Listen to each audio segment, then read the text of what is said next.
ha Sompa TV so ana wani gusu ya wo hwe rapam to brakase bona so biam ya tenase ana aye June bosom da to so miensa afempim yenu ane aduonu nan so enie ana samodo de ba ne yeduma ko chino bi enie aposifo de abasa won ma kire enipa nan awo kaso afimfi mantemu se wokita tuo ya mra ema won ho kwan aposifo ache kwadon cancer lewin ewo manhia aposifo wo manhia na che no na abra yi no firi ayansabia kwaforo che anom so ne panchi adenti ene ache no andi sia manyoko no adensem hia bi to won mo genta hodo a ewo mayi mu anim adefa krata bi electoral commission e de apiedwa ho soafo a wo hwe ya kwan tempon so asenso boache wa hyebo se akwan ene akwan bi asese ewo nkran nyina no ombeyi ni nyina sanso anamane bo ba se wo mayi mu wo hwemo ha mu nchemu aduosia nwotwe 68% ana internet ye didi djuma adwuma ku a wo hwe ye nsuo ne enkanea so wo de abatu dwa se enkanea ne nsuo buo no July boso me no firi hokono ye batutum opanyi pabe dia 20 pp amanyoko no anim semo mane nyanse no maka se hu ya nkane nyina ne yese ene ya no ebere nko ye no mo wese ye ro alan kwadwo chematen wo masa atwe no ade aba amanyoko nim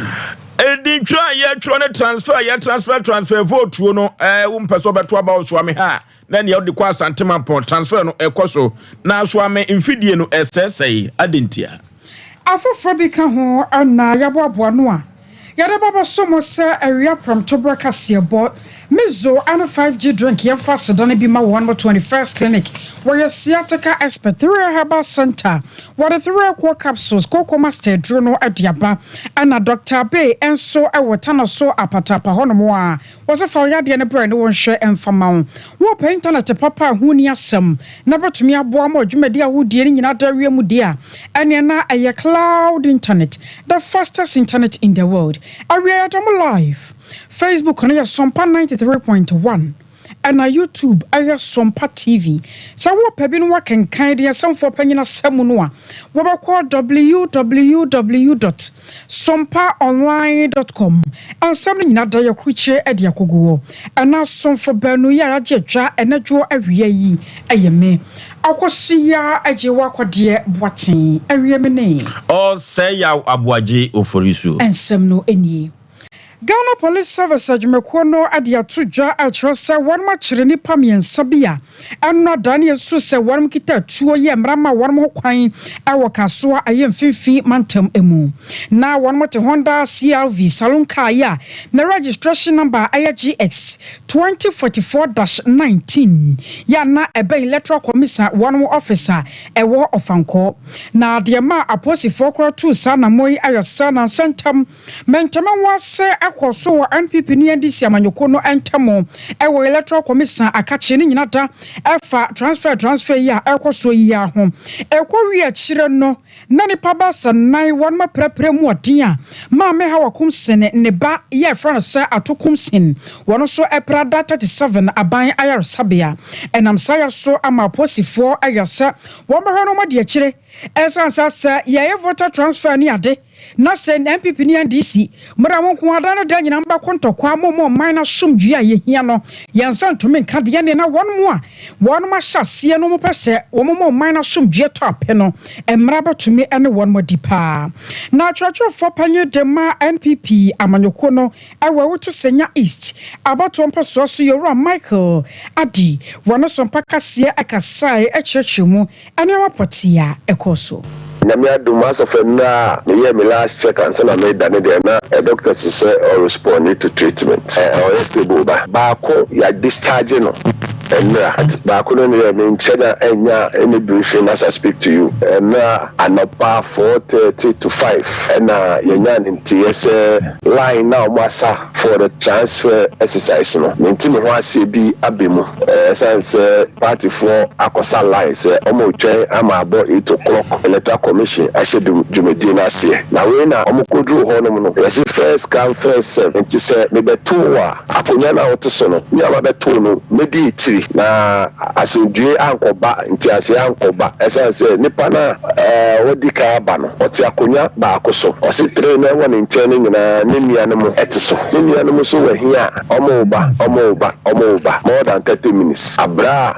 omakodu center ho no so no ejira ho esan se yesi obi titi nkodwa ne so ye nkofo na nti ase na motu nsafra ye mpanyifo se o esra mo ya ba se ba abere transfer your vote na konya ya hyehyɛ se wo oba be transfer your vote be taso no ya ba ya obi ti ba akoso osi di nkofo nti so a oba odi we ni be hu se obi anti so no ya se nkofo tete so nti no mama ye fa yi nto yi we na menu abema edi ka be dro ha na obe frɛ NDC organizer say di ekoso wa hai enya de pa na odi we ni so sha ento asom nti se saade a omonka na ye fa yi nto yi nti we na omonka na basa ye minti ho ase bi esa ba ye esa so omonka sa no na e party for no se omo agina ho ache nti ene nti ometras na be gidi minti ho ase na branch bi start say odidi ateme kasa basa bi ene mi se o agro sere o minti ho ase a ebetimi aka ma na si no ene bi bia ene abema ye fi ba ya oyi e sika ye fi ni bag mo a sanya branch bi na di ka hu ya sa wa hwe videos na sa wa hwe pictures na obo se ya pam ni sana ono na odi ka e block sika no enye ono a anka sika na owo ye ni abema no anka owo ni wi a auto for man na eno ano na eye kriwa omo form ya menti no wasie e ba ya penyefo be mu se ma ye hwe na ye nka asem no si ye na attentions e wo so a police for ni party hierarchy penyefo e treasure me kam situation no ene ye hu Honda car bia Honda CRV car bia eba oba ye no na ombe park car no nti no ombe park car na ye kra ye kan ni ama no na police for nya interest mbranti biti parliamentary candidate Phyllis na call your car more almost suspected say omukita weapons. I was aware ayoro Michael adino no warrior church for panyi dema NPP amanyoko no awewo to Senya East. Ya to agas ya so na ya dia mamu asoafo a wono na hwe fisheries ne akwa culture so ono na sa yemra hye bedwani ma de hye wa wutu Senya East ono ene hawa kumsin na transfer of vote ya na ne bani mpopa atukumsen ede bai ene okoye wo ho na ye ne MPP member pa kasaye ken adawu ne samu a wo kirechirem e kire Sompa kase ni ne sambe gina e twa so ejin ona na ba kokofo edua sana atu jimi ona obe prano ti atu po gidigidi atu yena bu gidigidi ko ji edua ni fini panisim na ni panija adua ni to ti na atumpo yes then ti no mo yes anti oni nipa no kokasa na oni different outside nkofu ni bia kokasa no na guy ni chase kan na msumi Russia tim Russia na o yes kan ni say na mede me saji e block ma ato je wo me asana ekowo ato na nunu na ato track na pa no mde fa kwan na ba ku de change ni de fa bush ni ma ko chino school dan hostel ni e wona kuma left here anka chese ye nti asem papa eni aye kotie ye MPP member pa kenadawu basabasa ye koso ma atukumsen sabere no baby a woda enye no eno odi mu enchechiri mu ede breye no Another electoral commission at the Krata call more district officers ahodoa atwa magana wo hia ya wo sha empanyifo wo no set ana basabasa ya menteme wase ya NPP ni ndisi amanyoko ne binom party agitafo no pasa won mo ye ewo transfer centers ahodoa ni ntino wo mo hwe na won mo ma party agent bia anko bia ya sa transfer voter transfer no enam sayo so ama ndisi amanyoko no de aba ya wo mo so ka de kira wo mo manfo se de electoral commission ka no wo mo ntunguo ye moguo mo bia amfa nyasem na wo mo hwa se de ndisi amanyoko no mo mbeka no wo mbetumi ade aye adwuma na atwotwo fo panye de ma ndisi eyoro fifiave kwati wona Sompa kase ekasase Miadum ya cho edinyewe edu se ye transfer of votes easy for ese omuma your party agents Emma Center ho. Please for and omu use stomo against us. Nadia ye can say ye pese basa ye bia ebesi. Elections no a process. Sompa FM. See ye choti na agent ho. Then they see quite say ye transfer. Also woman agent anything. Emma, yes sir, nananom. These council for imam for say do emra say Omo sorry ekasa, but as a political party, the biggest opposition party, I am here Duma, Baba Bermini, and Pesa Benam Yasuna Basabasa, EBA is a year elections and the echo. Process Biano, so ye serious political party, as say Unipaho, now okay, the aid, echo, the Becan say, your agent, dear, say, is the poor pool, say, please, so pool, and you're right to say, your perfect, dear, aid, also, nobody can stop us. Yeah, quite yeah, but process no, you see what is going on. It's the air can say, yeah, the young quiet Masavase, our honum. Okay. May catch a party that the war region, say, and or more report to no more coffee, dear, easy for a year. Let's say, Nanano, peace council, Imam, your promoter. They should come out, say they are easy, no, but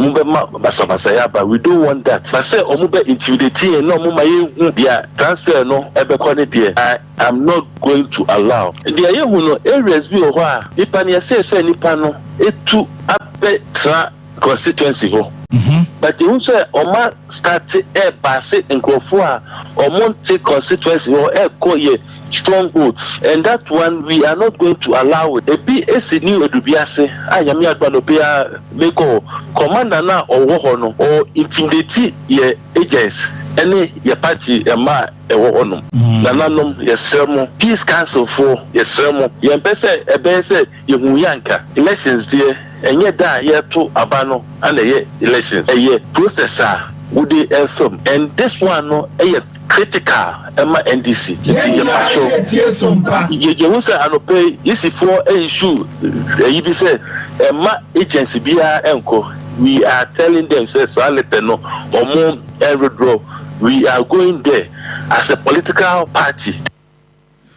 I was on your tenant K. Ayora Andrews, Nana Kwasiwe, Tottenham Dema and this Yamanyokono. I was Antamanta Monoaka, Sami Diayi, Church of Fopenny Dema, MPP Amanyoko, you are 50 of your quate. Not somewhere Waka Yanono, and a night or day F1 Nesu AP.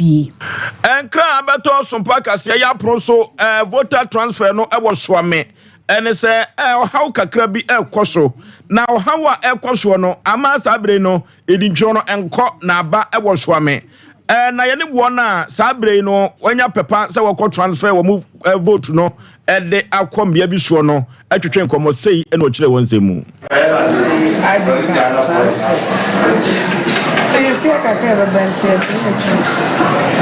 Network na ati akone de hawa blame pa matena ha chedo nti o te network ni timi bana ye ya ni timi free na samba e wodi ama me connect na masamba me man ni hu hia me nti sa ama me ko net na masamba aha je pa so wa o fe na network aba mana ba stand wa ha se yes wrong baby me me free from but e be ha me say ma bet na ha ma wasting time I mean ya de me pese me ya na ma sa say a de chia no ma sa o ha we train lorry fair ni o ko ma ba fe so ye and sa na ma ko ni ma ye wo ni aba ta e ba to sire ni you only know more to be for this. Man, no more canona. Yeah, we were proud of pressure. Get them some. My pay 1 hour prayer. Because the journey of my German. I'm the plan of now. I've had you. The Ghana did somewhere to be for now. Network, the two Abana said that's not back one now, and you may Oma Swami Asabre, one wanya papa, say or transfer or move vote through at Yakoba before Frono. ɛna yɛne wɔn atwetwe nkɔmɔ yɛsɛ ntwo ni Kwame Wuredu ɛnso ɛwɔ hɔ yɛne ne kɔtwetwe nkɔmɔ ɛwɔ nhoma no so deɛ na ɛkɔ so Kwame wote me ka me mo ha bibia bɔkɔ deɛ Nyankopɔn ade no yɛ pa Kwame boyemu en deɛ na ɛkɔ so sabre amanfo sin fidie ni tete ko ɛkisa tie Sompa wedi kanka no no kure anofa sɛ ya no busu ayɛ bi ya de ayɛ tini me ahodoɔ na ɛbra ibedu suame ha no de sɛ kama yɛ sɛ wobeto a nipadom a ɔmo sam yi so office ya no ɛnya sam ketwa na ni na sɛ yɛ do mu di nkomo mo kyerɛ sɛ obi wɔ no a wo fikintampo ɔpɛso ɔbɛgye ne din ne mpo ɔde kɔ kurum hɔ na ɔkɔkɔto aba anasɛ ɔyɛ nsesan na otumi bɛto aba nso so ɛwɔ suame ɛbra ba suame ha no ne sɛ babɛtena ha no a bɛtena saa bɛyi a ɛnya ade a network no etumi ayɛ adwuma ofo na yɛ adwene ho sɛ adeɛ wei ɛkɔ so no ɛha adwene san sɛ anka ne bɛyɛ mfie bi no akyira na electronic anasɛ network no nhyɛ da mma yɛakɔ papa no na saa adeɛ wei ɛtada wontaa hu bi papa nanso wei ni baayɛ no yɛntumi hu sɛ no dada no na yiw sɛ wei na yiw naano a yɛtwerɛtwerɛ din ankasa no wohu deɛ ɛno so ɛkɔɔ so a ɛkɔ anim ankasa ansa na Kwame Oda so gina so Kwame otimenka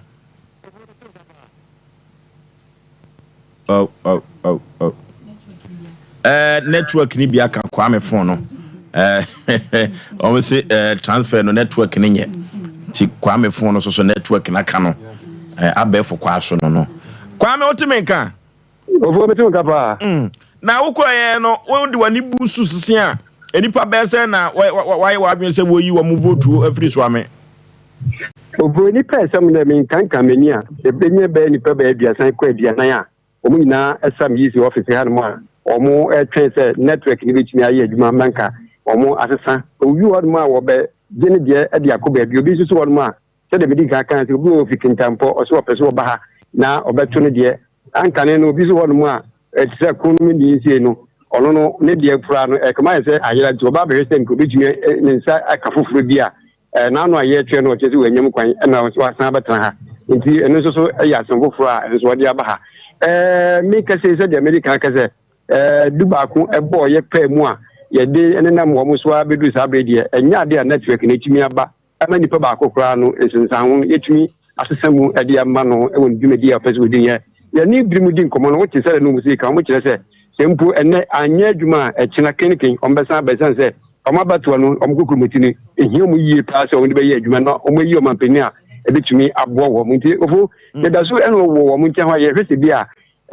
network no ebetumi apagye ne mu na etumi ama ntisan mu no etumi aba man obia a obaba no nsa betumi akane de amana yi wo hwɛ mmea bi so a entɔkɔ akokɔ so wɔ hɔ so ame hɔ saa na tie wɔ hɔ ana hɔ de hɔ dadin ofo me ba ha yi abambɔfoɔ mɛkɛsɛ polisifoɔ makoma funum ɛna wɔn ɛtete mmea ha no mu a wɔn hwɛ banbɔ amelakɔ yi ubedu ha no mu a ha no yɛ din ɛnkyerɛ sɛ mpo no bibi bɔni bi abetumi asia amana yɛ san sɛ ohwɛ polisifoɔ nkɛntɛre wɔ a wɔn ebi gyina soro ebi gyina nipadum no mu ɛkyerɛkyerɛ ɔmo sɛ de sɛ obi etumi ɛyɛ ne nneɛma ɛfa no wɔn a wɔbɛ yɛ wɔn din nsesan mu ne ahodoɔ dia ofo metumi akɛse wɔn nyinaa no ata din san sɛ asɛm na abɔ ɔmo bo kɔpem sɛ anopa a ɔbɛtena ha no mu obi wa no wasɔre no akɔpɛ di ne kakra di na wasan ba abɛtena no wɔhwɛ sɛ biribi abɛtumi atum amena yɛ kama ma no ɔno nso so nsa aka ne transfer a ɔyɛ ɛwɔ ne voting ID card mu ofo polisifoɔ no deɛ ɔmo gyina ɔmo nan so pampee na adwumayɛfoɔ no nyinaa wɔ ha no mu a omo etete ho etwen se network no ebetumi aye ye nimpanifo no bi di nkomo mo kyerɛ sɛ atwen mu ano omo ehwɛ sɛ de bɛyɛ a network no betumi akekenya no ho na omo dwumedire nso etumi akɔso na amanyoku ahodoɔ no omo na musifo nso wɔ hɔ ofo me ba ye mabetu NDC anem sini wɔ ha mabetu MPP anem sini wɔ ha dodo a betumi hu de omo wi ne metumi akan pi sɛ omo anem sifo etete table hu wɔ ha no a me ni bi mu di nkomo na omo kyerɛ sɛ omo de omo ha ehwe se de nima ebesi akọ esan se afutu edi amo omo se omo background so ha no omo nka wan ntumi no omo hwe omo fo wani ehwe nima no enye entokwa asem no nyina atisi table mu ha no omo edi ani edi ekire ehwe dia ekoso Kwame ene afi wani na ede ya no nsia birim no ye be se hia na de ekoso nyina no wada ne de a kire omanfo amaye wai yesem tro ni Kwame wura du swame sabiri no transfer of vote no na sabiri na ni kutu awisu ne hwene santemo odidi akire na wo hwe de be si wo ho de be to fom bia no yemfa nkame yetifo aye konsan fofomu World Bank at the report be appear jaya wo kire mo sa wo hwe wo magane panipa do ya ewo ha no a emu o ha mu chemu aduosia wo twe 68% ana internet wo mu didi djuma e wo magana emu na internet no wo mu didi djuma no kura mpo no ni nyina na kwa gina 3G ya ana yede aye adjuma na sane papa muo sane boni mu ana Ghana fo yedidi djuma no ye kwa o ma no so na panyipa ye ba no internet ho nsensem a wabene hu oro kwadwo chei amoako akwakodi enkomo na ya besane se aso sa report ye apie dwai wo mu akasa nim de no mu nyansam wo no atesa sa Ghana nipa 68% yenyina internet data no ye yusubi na atesa nso so asane ye wose ye yusu no no ayasa na yenya no wana e fare papa mu ene ne boni mu ye go so da ya ye pusu ahoma no Sayan sabaka yiro kwadwo cheya moako ewa homa no so na wacheche nsem akire sanse nei ewiase adane enuoma ye kurukuruwa entinkame ya so wo bibia da ya wokita phone ye no aya phone a yebeka nsa smartphone ko ade anya dan ya data no wo beto bi na se ye ohamu nchemu aduasia wotwe no enu momo na twetwe ni papi no aso a yapase yete arefri opanyipa yi enchen yenyanyane de na yabatoa ensam no so yenya no a yene no bedi asemi ho enkomo adwuma ku a wo ba wo man Ghana wo hwe yensuo ne enkan ya so Public Utility Regulatory Commission eno PURC this wo musreye omo na hwe yensuo ne enkan ya so wo man semina ne se ubenya kan ya papa na wadamu no na enum anya fonfon na ensu papa ye de aduro ebegumu no na eno wo mo asade se wo mo hwe na nyoma nyina ekonkan na wonsem wo de abeto edwa nyina ne se bronya bosomi achi bosomi etosu ensia no July bosomi no sabere wo behwe na enkane abo ensu obuo watutum na pani kwankyerefo wo no na ye research and corporate affairs no wada no Dr. Kofi Abuti ne nsem a wada na di no yenkoti bi 0 to 30 kilowatt hour bracket, which is purely for the lifelines. And then we do have other residential customers, which is beyond 31. So if your consumption is beyond 30, let's say 31, you are no longer a lifeliner. A lifeliner is supposed to be somebody who is the poorest of the poor in society. So they are able to use just very barest minimum electrical appliances, light, fan, a TV, a radio. That's it. But as long as you are using fridges, deep freezers, ACs, you are beyond the lifeline. You move on to other lifeline, other tariff brackets. So the lifeline, we said, to recover the revenues that we need for the sector, the commission in its wisdom said, look, we cannot recover everything. Let's recover only part, because the living conditions in the country, they are too dire for everyone. So if you want to push through everything, that means that the tariff will be so high that people will not be able to afford it. So we are pushing through only a quarter of that, 1.1 billion, only a quarter of that to be absorbed. Then the rest will be spread over subsequent quarters of the year. So for the first bracket, you need the tariff adjustment to be 3.45% upward. So if, let's say, you pay 50 cedis as a lifeliner, the next time you are going to buy power, to be able to get the same amount, the next time around July ending, you need about 52 cedis or 53 cedis to be able to buy the same amount of power. So you've added onto it 2 cedis extra or 3 cedis extra maximum. That's what it's supposed to be. So if you go to the next bracket, it's 5.84, the same thing. So if, let's say, you spend 100 cedis, at the end of July, you're supposed to pay about 106 cedis. So 6 cedis extra will be added onto it. That's how it's calibrated, just so that we can meet the revenue requirement, a quarter of it. The rest will be spread over the subsequent quarters.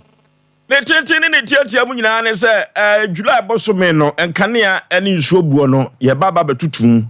Dr. Kofi Obute ono na ye pani kwankyerɛ for research and corporate affairs wodano no ne na ikotie no Nana Fredia Ajiman a leading member de ma NPP amanyoko no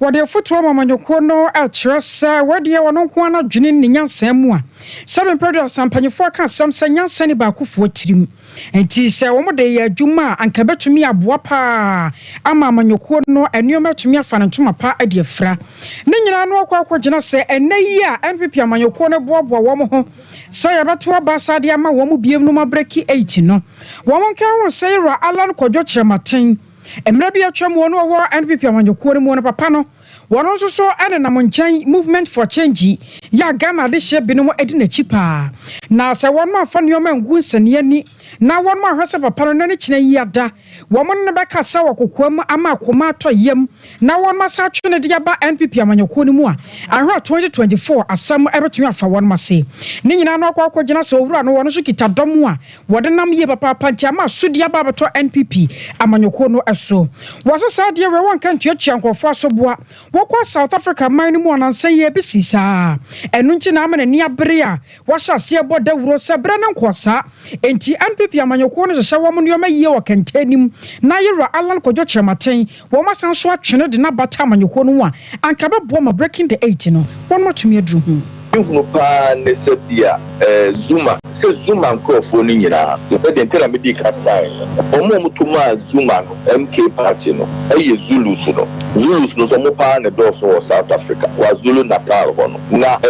protest vote against the ANC to say the bekai and say to say Kalanche Martin acting on free MPP mu na Santifo say kwan ya omo edi Alanche Martin fans won ntino they say ya Santifo so no Alan wanting the party for ya Santifo nyina ebeto ama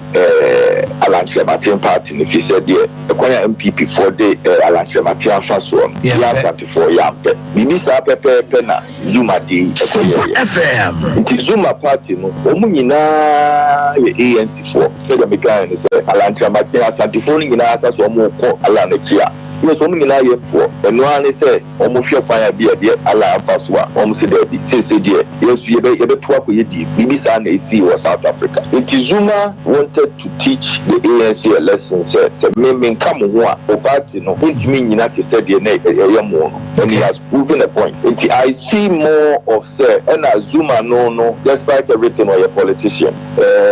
he will know how to control his bitterness and his pain despite the fact say ANC for sending to prison almost pamon ya nim sending but those are personal issues and Zuma has been president before. He's a politician, he has the maturity to see beyond his personal discomfort. The most likely a year making will be Zuma, but Zuma no koye Ramaphosa by Zuma no be demand the Sebia, the deputy announced or no be appointed by and maybe a certain key strategic people on both the corporate and the executive branch of the government to make sure Sebia Kabia or Muboye, any Yaubia or Muti or Muka, Musoti with Kophobia Shebedi, Sedia, and name be Zulu so no as ANC bamba ma address it ya say enti we nyina so no nyasa sua na sebi yes kwase no so e de me yonko ne eneme nyasa sua ma titru and Sompa FM se wo hwe de na no we see Senegal ya akolai obi ayachi wo ma prison wo free prison baye akola we di 44 years timi be win election wo ma sisa Senegal bibia obi a susu da Senegal be kosa Brazil president anu wo ho ya mo pamo no Lula da Sompa also be win ya wasanyaba and say no wo hwe ti say the maker say I was your worry and enough for dear Jaman no wokɔ NPP amanyoko no mu a odi mu ntintiman kwadwo enkansa ayanyumtuni ayasiritwani na abrantie wagidi wɔ Ghana awosiritwa adwumanum anya asam keto akra na woba wɔ man Ghana mu ana hotadin ene Lorraine na santamu akwanhia wɔ konyaye ema ene amene wo kasai akoda wanya mfihia miensa ehwere ne nkwan yaya no akoya abrɛho sempa na sabre no na busua no pesa atentene ne eya adwuma ena kwadwo kansa so eje ayarehwe ewo konfo no chaba yare sabia ene apostifo dom ka no ekosi wo doctor yi no a ena kabua ye che no ekomahia police station na sabre busua no epese atentene ne ye adwuma ne sayo nti no kasamafo ema busua akoda wa di mfinhia miensa wo firi mu no ena ye ne no ebetwetwe enkomoso ye che wo mo ye che no ena ye wo mo de anase asententene no ebe ye adwuma no eno ena wo mo hwe ekwan a Mr. Charles Asamoah ewa homa so ene no ebetwetwe nkonomo panipa wote menka me mo ha Mejo so mini abema bibia boko de nyame adom bibia boko na mami Musa e ampasa leme ya che nampa yo mini medasi emprempre ya me no ka say die emza police force aka abra say de o kasa no kan no yi no no na police force so ni mo a omode omo aba omo akachi eti sesia no busua akoda yi ahwere ne nkwa firi mu no ya chele wi makoma atom yam mo ye okay me dasi emje ya chi no no mi je gidi se no no ye adia editan a kire se apolitifo ani wa asem nim indi de na busua wi hwe nyina ne se ye bedi kan ade ensa ato no mu nanka efiri okono ya hwe de apolitifo so ebe ya ato so indi de ya se ya chi ni de nim sa apolitifo be dwumade na aka ni nyina ato de ato so na sabre a ya che no apolitifo de ne kona se no ma so nimu ana ebacho ase na apolitifo no apagya no sabre no ohwa de na oye ye no a wa hyeda ana se ne hododo no mi gini se ne hododo no sa no de so mo ya actors and you know bibi obey just to show off bia no betimi aye ti mi gini se ne hododo ni bia because the ni nyina na ne wo hospital and sana ye ti mi gini se ne hododo no bia borosu bia entimi eni emra no eni na just wo create sin bia na menya doctor de nanzo so mi gidi se no kriti on the acting ni do ya di nti obetimi aye di abraso Sompa FM ya semu enti pani sabre no aposifo de na mo hwe afiri wo mo ho yo me da simi no se de o kan no de ye hwe aposifo ho nyina atentre ni se asemi abaye o man ni nyina asem abaye nyina ni masem de ye pesi hu na nza aposifo de pepe ye be ye adwuma na mama de mrane da no omo de atu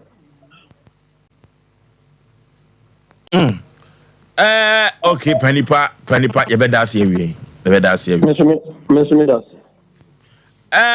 ya say wabusuani ba ko ne nan no ye betwa akoda ne papa no ye nya ne eno de yan ka se ye betwa na ye se be no stage na wo ne nan no bone no de esi form na de shampoo an sa bone na ebu na mudi 2 weeks time ye mra me ye stage okay ye nyina ye de paibo tachiri ye de paibo tachiri se mo ahwere ba ko na we so nyame be ya dom na no betumi ato no why ya da si mi sha asom patif wo nyina na aposifo na ma mo nyante se court sem bi bebem na court sem bebem ye da ben pempe dia aposifo ma yante sa ansem no nze dia o mo twere na no asem ni wie na nsem ni kolonim no aposifo no ebe kire dia o tie ana se the next step bia no aposifo ndo boya manie no boya manie nso a yensu ye bedi achi no okay ye nyina ye hwesa atenten ne ebe ya adwuma why medasi no okay abofra abofirim wa bra kwadwon kansa lwen kwa mu kwanhia o munya ye akwade yese ne maame baba ko ano no tie akoya asempa kasamafo emasa abusuan Mr. Charles Asamoah na ye ne no ekotwetwe nkomo no nkyirimu na ekutie abusaya kwansanfo from na panyipa ya Christ Mediation Ministry wadano aya Bishop Dr. Kwakupoku Sapon and wade to dwa atwasema panyi na donyame animni wadi Ghana for hamo papa paya nyasem ketwama adefa LGBTQ+ mra no a ewas wade ne nsa sha se na nso wade ne wachina wobi de kokoto yentumi fiansa sha se nde kaka ho no wase ha adwene nanke ho ye mampanyina wodi o mamu ni nyina anim na de o man ne beka na wode ye adwuma sanse o man ne to aba ma wo nanzo so asa edurumra bia de wono apa no ye LGBTQ+ and kamia some panyimfo pinu ana de one atum nananom asofo enuanom nkramofo chese nananom obia nanu atum bia wo kire se enye oman na mamra ne amane ntima mpanyini emfa ne sa enhyase efiri sa da no bepem ne wo monte won popuya bia se mpom mpanyini nado wo ba beka ho asem akire mu se wo de ne se ba hyase ne anaso wakina eno na amapanyipa yi kire se de mampanyini ye no asekokwasa ne ya doso wo beye ne se ya me yakwa akoto aba na asemra so jafo asa akohye sa adwumadi ase foforo amana san so atwam biem eno nti mampanyini de Ghanafo mu hwamo ya se wo nhwe no adoto ne mayi a ebe ha adwene asem ne LGBTQ+ no na nando di Ghana hwamo edi akisofo hwamo edi nyankopon ba bia hwamo de bia me kan wo Miami TV so say eno kwan say emra bill na pass it out ye free parliament abande osan kosan but because of say wakoye jopadi mebre wo amanane intini sani intini so science si a onya kwan go enjoy. That is why the reason enye bibia oye oni abrofo nintem wasan wofo nintem be basa enuntia nemum anka no man Ghana nsia abrofo no any property wo amanane enti wrong and totally wrong so one sign LGBTQ+ because it's a curse for us to practice that evil then. It provokes God for God to grow anger against everybody who practice such an act and such an evil. And it's not nice. And I hear Sika Semwa Pennyforce and now say Minister of Finance say sorry for the sorry. I was educated to be a no be issue wallet say ready. And as a person, it's education. After the education, you know. Kwa mom tonu anu wo kwan ba obi to banku ni nkwan enwoni ade no de ade na kohyase ko mom ton koko no de ade na sika na kohyase ni nyina sika obi anyi so wallet na sika ni sin wo ga no yi na efe enti enye asorifo ka de ye asorifo du omu ni more than omom odwim me ka se dwemfo no mu ni ba me pese me kire se ohwe ba bia bi no dum sika sha ya na no de ese asori ko se dwemfo mu ane ba asori ba wo ko dwem mu a e situation ni nko. I was aware upon your Paya Mediation Ministry Wadano Bishop Dr. Kwakupoku Sapon Siataka ya diano nyina no ye aye 21st clinic Ebusunya kadi ya kyerɛwo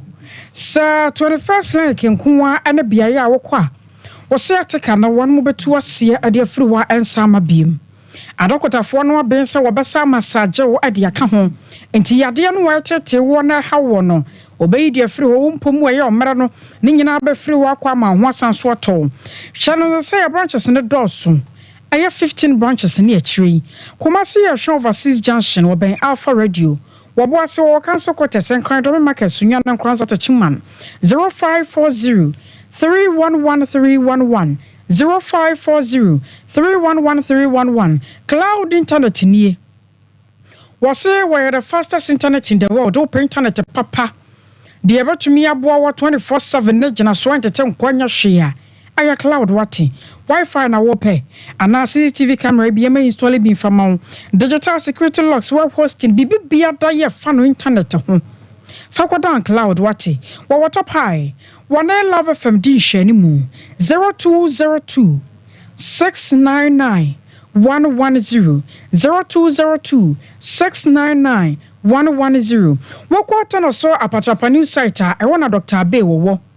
Mama ya be se won fam honam fam wo da fabadano seka say ade gonorrhea na ha wo hani asabi otwere yade age wa boso ma wontumi mpie ni pam kane e bo preso no wan se woda fom ade bone pa wokọ Dr. Abe nchen ya ebusua wo ba no to ase ade amawo be ma wade ni shawo so mu anu aprum na de ahye wodro no mre ntimi nya adwuma Abe se kwota no so apatapa new site no mo wo 0243 345 392 0243 345 392 3 Herbal Center 3 Eco Capsule Saba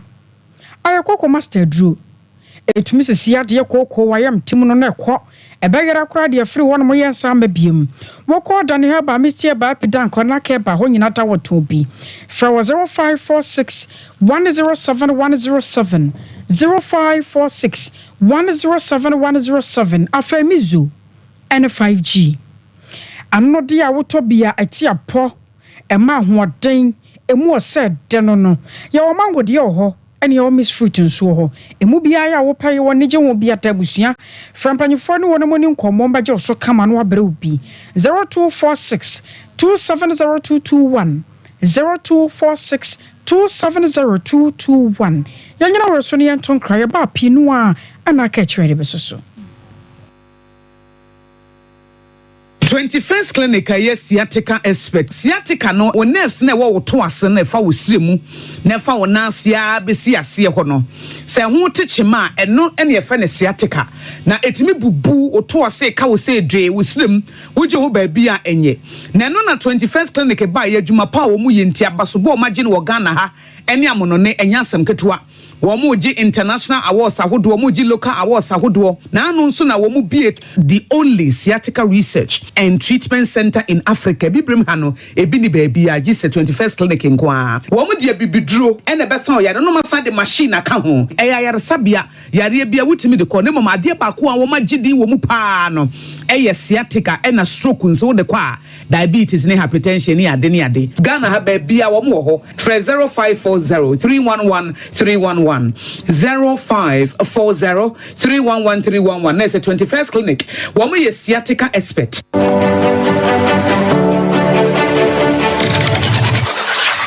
Introducing Mixer 5G Sparkling Drink, a whole new refreshment in a can. Mixer 5G is a tasty non-alcoholic drink. It is a perfect companion for all your events, including parties, weddings, and funerals. It is made with green tea, ginseng, guarana, grapes, and grapefruit. Get refreshed with Mixer 5G Sparkling Drink. For bulk purchases, contact 0246 270 221. This advert is FDA approved.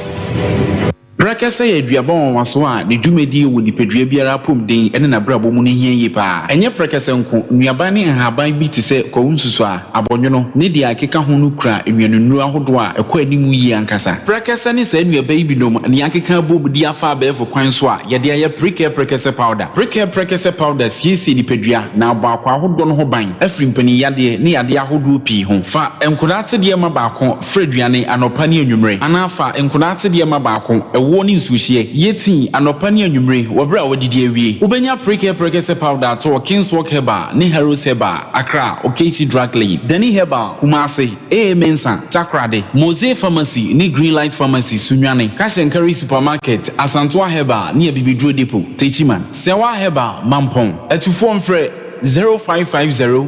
19 15-14 prekese powder eye aduane san ye dro FD ahwehwe sankratu emu agi atum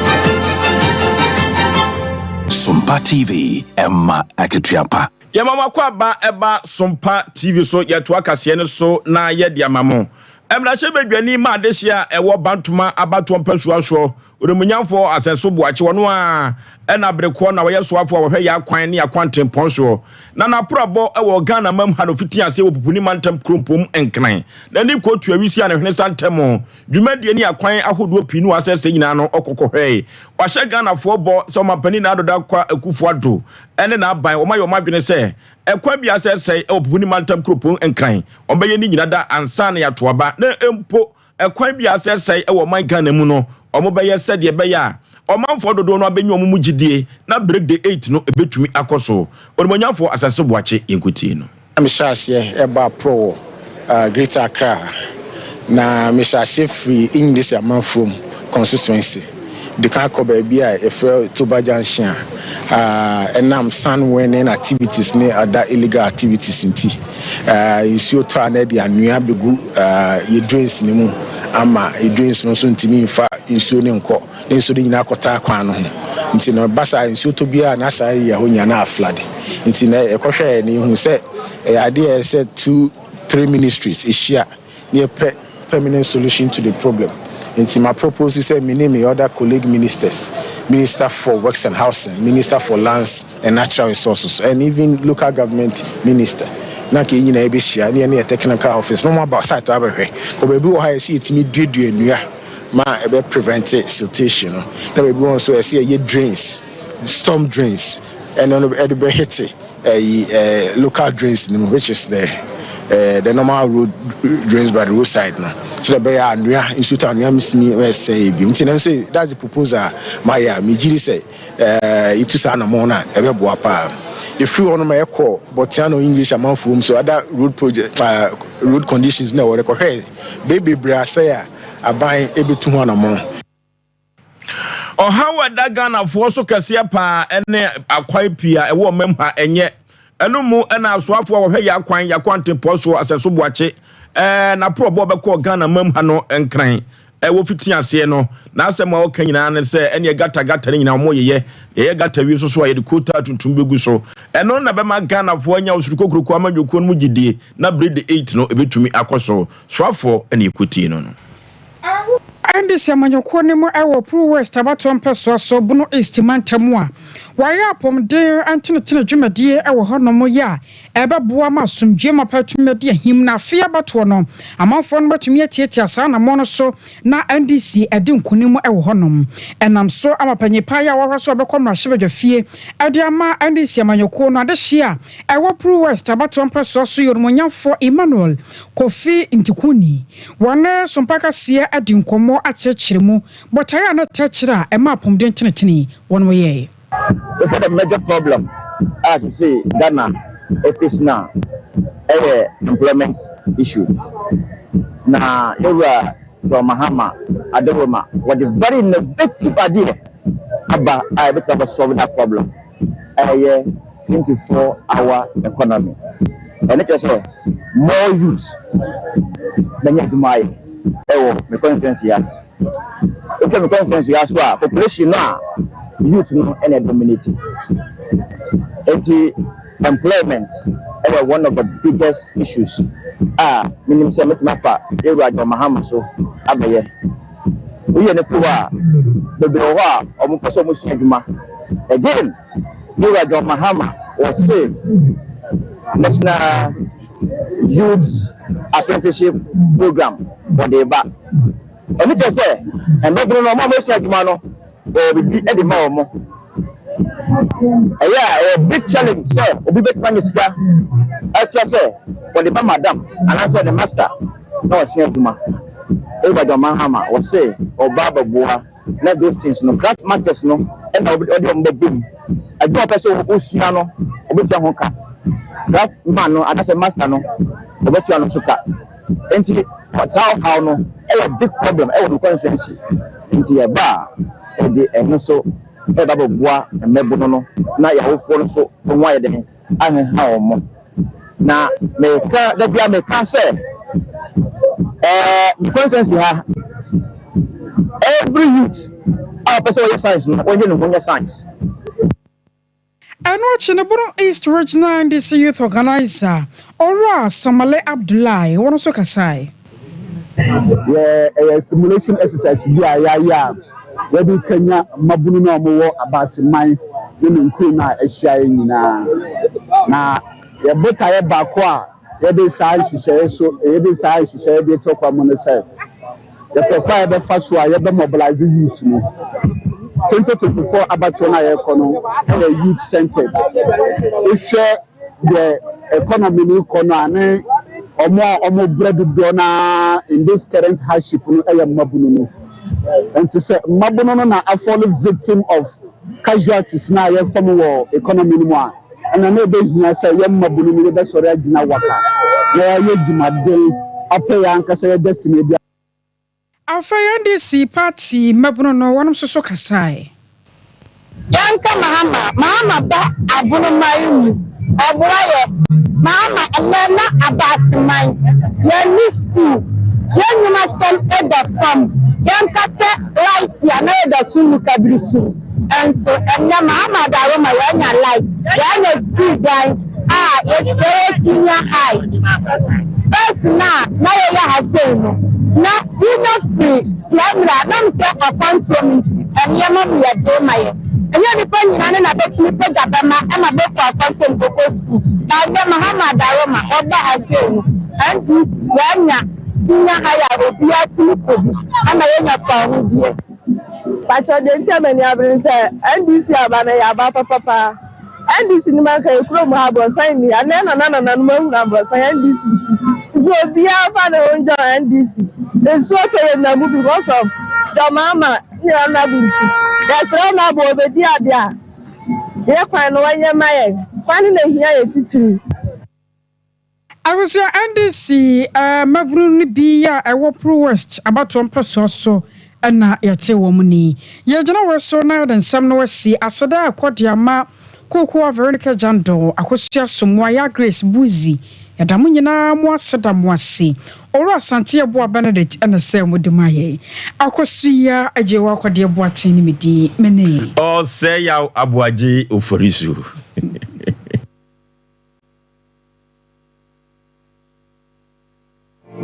Here in Ghana, when it comes to chicken, the good old days are back. Why? Because Boris Beef's Chicken, BBC, is here. Yep, give your family and loved ones Boris Beef's Chicken. Fresh, tasty, delicious.